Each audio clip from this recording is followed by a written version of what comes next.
We begin tonight with those words from President Biden behind closed doors, but they made immediate news. The president warning the risk of nuclear Armageddon has not been this high since the Cuban Missile Crisis, amid the threats from Vladimir Putin.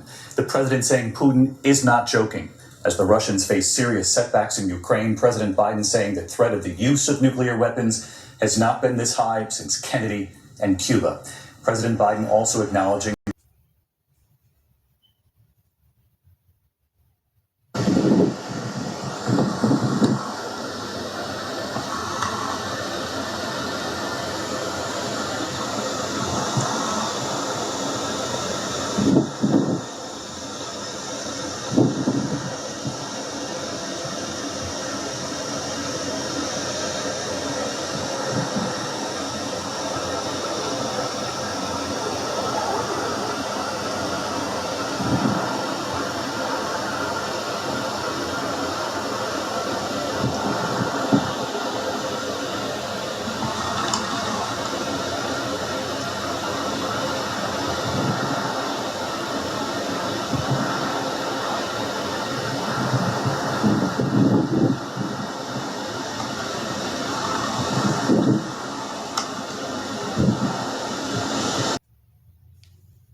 Waking up the day after his 70th birthday, this wasn't the news Vladimir Putin wanted.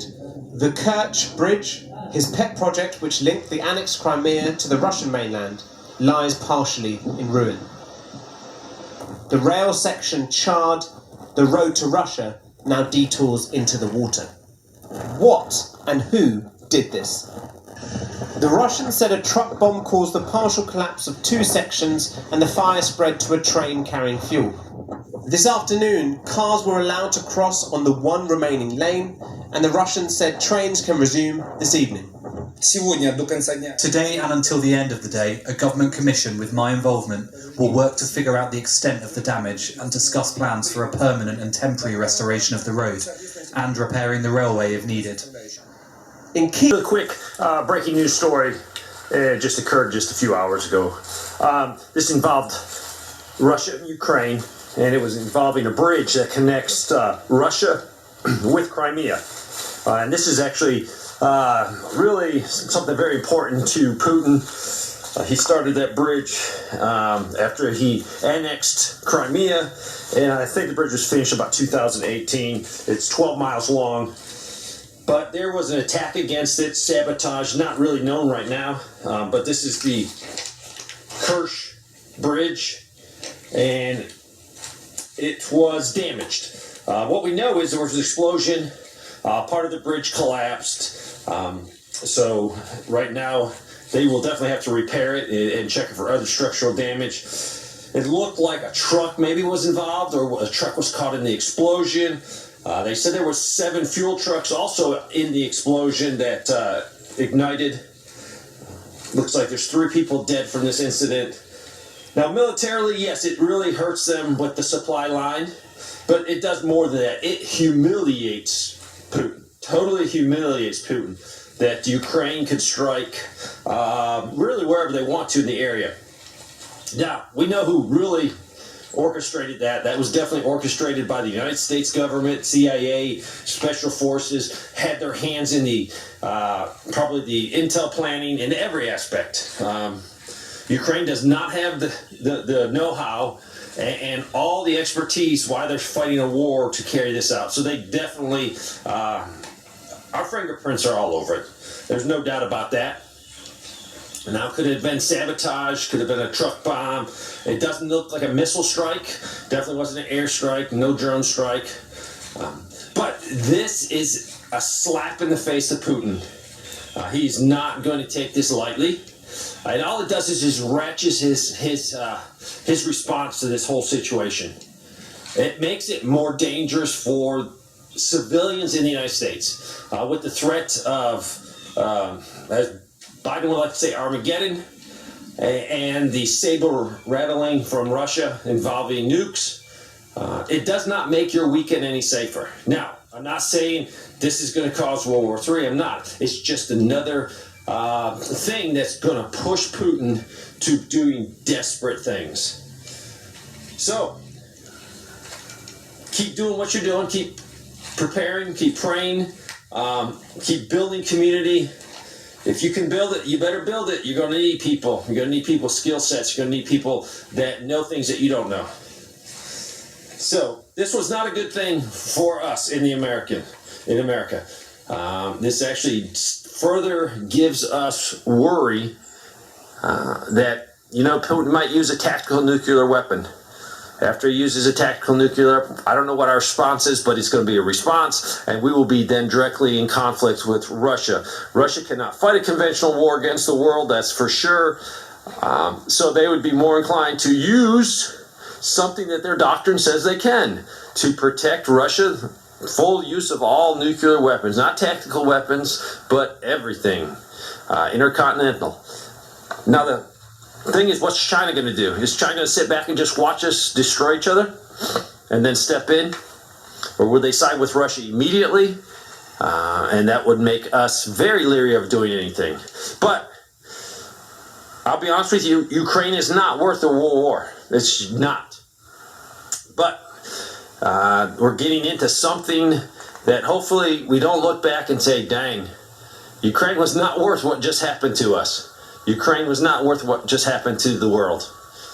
So keep prepping. But this, militarily, yes, will affect supply lines for the Russian military.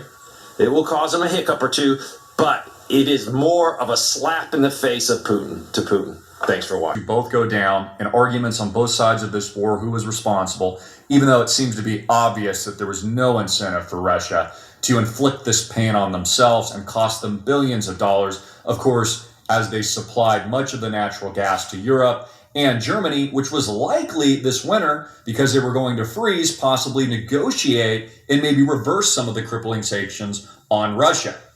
But now, with this, in a very symbolic act, we're going to get into the details of exactly what happened, and I'm going to show extremely graphic images.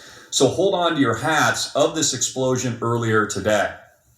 Now we can see here that the Hill has just reported that Zelensky, who's receiving billions and billions of dollars from U.S. taxpayers without a vote, over $70+ billion, who stepped up his rhetoric just a couple of days ago, although he backtracked it later, much to the chagrin of the international community, had suggested that the West should implement what he was quoted as saying preemptive strikes, which could only mean World War III and, God forbid, nuclear fallout all around the world. He later backtracked, it's important to note, and he said, well, he just meant sanctions. He was misinterpreted. Was he? Because the rhetoric seems to be intensifying. The bridge just blew up, ladies and gentlemen, October 8, 2022. It's also being reported by Fox News. In a Zelensky interview, Russia has begun to, quote, prepare their society for possible use of nuclear weapons. And, of course, Joe Biden's fear-mongering comments a couple days ago, calling a possible Armageddon moment coming as a result of all of this going on. But let's take a look at this article from The Economist, because they lay out a very clear picture here, in my opinion, of what's coming next. The title of this says, Ukraine braces for retaliation after an attack on the bridge from Crimea to Russia. So it's clear that the United States and the West is attempting to overthrow Vladimir Putin, is attempting to take him out, just like they took out Muammar Gaddafi. Remember Hillary Clinton? We came, we saw, I won't say the word to keep it family friendly. She was like, we came, he saw, and we bleep. Well, now the West is concocting this media narrative that, Putin has to go, and Putin's defeat's putting him into a corner, and the oligarchs are turning against him, and he's going to be overthrown by insiders. No, this is my opinion. Okay, just rhetoric coming from the West, because this is the only card they have. I believe, as I said days ago, Putin's going to use some kind of big test, probably tactical nukes, could be in the Black Sea, might be something else. But here's actually a key point. Notice at the event today on this bridge, let me show you the explosion for a minute, just so you can feel the gravity of this and the full weight of this. Take a look at this for a minute. The Crimean Bridge blast, a symbolic incident. And I'm looking for the article, which is right here, and you can see the explosion. Look at that. Not only was this symbolic, but this is a key point. This was I won't say the word, an event on civilian infrastructure. Let that sink in for a minute. This is not a military target. This is an event on civilian infrastructure. Where normal people like Russians, normal civilians, go back and forth into Crimea, which, by the way, is Russian territory, and Putin said he wasn't bluffing and that he would possibly use nuclear weapons in this event. So what does this open up? This opens up Pandora's box for more events on civilian infrastructure. Not just in Ukraine, guys, but in the West. So understand this point. This is really dangerous, and we must pray for the world right now. Let's all pray for each other, because this is an event on civilian infrastructure. And this means Putin, now that Pandora's box has been opened, it's fair game. There's no rules to the war anymore. Hope you guys understand that. So this is critical. This is absolutely critical, and Putin will act. Otherwise, it makes him look very weak. He has to act. Any leader is going to respond to this. So Putin's going to do something, and it's going to be soon. Notice, North Korea, the proxy for China, is China not eerily quiet? Eerily quiet right now. They must be planning something big, right? So North Korea launches another missile. Not the one from Tuesday that set off emergency alarms, and the Japanese government told its civilian population to go into bunkers. That's what they told and instructed everyone to do. No, I'm talking about a new one that launched today, on Saturday, the 8th. So North Korea is ratcheting up again. Your eyes should also be on Taiwan, because not a lot of people are talking about that. And then we have this narrative being concocted that, Putin's in a corner with his options narrowing. What is he going to do now? Keep in mind, too, another startling point here is Ukraine isn't technically, at war with Russia. It's actually America that's at war with Russia right now. So understand World War III has already started.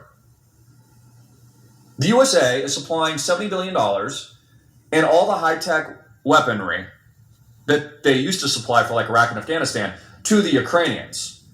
So it's our use of military technology that's actually fighting against Russia, which means we're at war with Russia now, which means we're not just at war with Russia, we're at war with China, the BRICS, Brazil, Russia, India, China, of course, and South Africa, which is basically like their international treaty and their alliance. And case in point, as I've been warning about the currency reset, India just announced today, take a look at this article, their new e-rupee.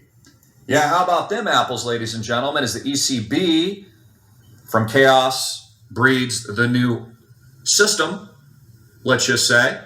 All of a sudden, India is announcing its new e-rupee. Isn't that convenient? The e-rupee. And China, which is already the world reserve currency, of course, its new digital yuan renminbi, is also another e-digital type currency, or CBDC. So isn't this interesting that we're going through the currency reset? In the background, while the war will provide a scapegoat for what? Connect the dots here. It's pretty easy to understand. The collapse of the Eurozone this winter. A harsh, frigid, freezing, ice chip winter for Eurozone people and for Europe, which will collapse, sink into an economic depression along with the West. And then to solve the problem, they'll reset the currencies and blame it on China and Russia and Vladimir Putin. So I don't think Putin's going to be deposed at all. Putin's stronger than ever. This guy's stronger than ever. Remember when people said he would not invade Ukraine, but he did? Not to mention he just called up 300,000 troops. I actually think he'll escalate it to the millions next. So who knows? God forbid Biden might even call a draft soon. That'll get really interesting here in the United States. See how many people actually want to get on the front lines of that one. This is out of control, guys. This is a worst case scenario, like I was explaining on the beach with that quick hit video. This ain't good. This is a currency war. This is a global war. You got bridges going down. You got events on civilian infrastructure. You've got currency resets. You've got e-rupees, Chinese renminbi yuan. You've got the U.S. in a global depression, $31 trillion worth of debt that can never be paid back. You have interest rate hikes by the Federal Reserve during a depression and reset. Unemployment, all these figures, CPI, real wage growth. This is a worst case scenario, guys. If you don't get out of the failing, collapsing dollar now, you're screwed.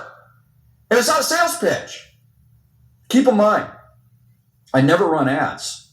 I don't run any ads. All the other people you follow running all these ads from Fortune 100, Fortune